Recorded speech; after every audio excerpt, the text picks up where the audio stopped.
কাল থেকে কলেজের সবাই আমার আসল রূপ দেখবে।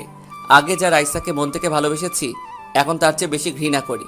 বাসায় এসে আমার রুমে চলে গেলাম, তারপর ফ্রেশ হয়ে আব্বুর অফিসে চলে গেলাম। সবাই আমাকে দেখে দাঁড়িয়ে গেল। আমি ডাইরেক্ট আব্বুর কেবিনে চলে গেলাম। আরে রাসেল বাবা, তুমি হঠাৎ অফিসে এলে?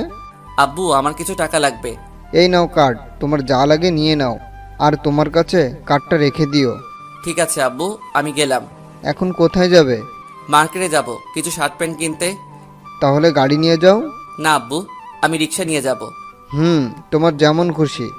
আচ্ছা, তাহলে আমি যাই। ঠিক আছে, যাও, সাবধানে যাবে।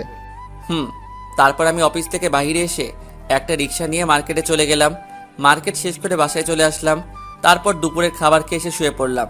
বিকেলে ঘুম থেকে উঠে ফ্রেশ হয়ে খেলার মাঠে চলে আসলাম। সবাই বলল, অনেক পরে আসলি কেন? কোনো রকম কথা কাটিয়ে দিলাম। খেলা শেষ করে বাসায় চলে আসলাম।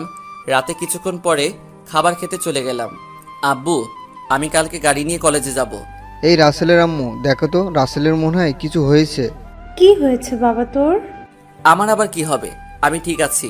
তোমাদেরকে যা বললাম তাই করবে, আর সাথে কিছু বডিগার্ড লাগবে। তোমার কি হয়েছে আমি জানতে চাই না, আমি এখন অনেক খুশি।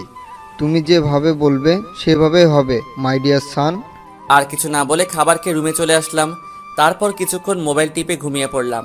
সকালে ঘুম থেকে উঠে ফ্রেশ হয়ে নাস্তা করে দুইটা গাড়ি নিয়ে বের হলাম কলেজের উদ্দেশ্যে।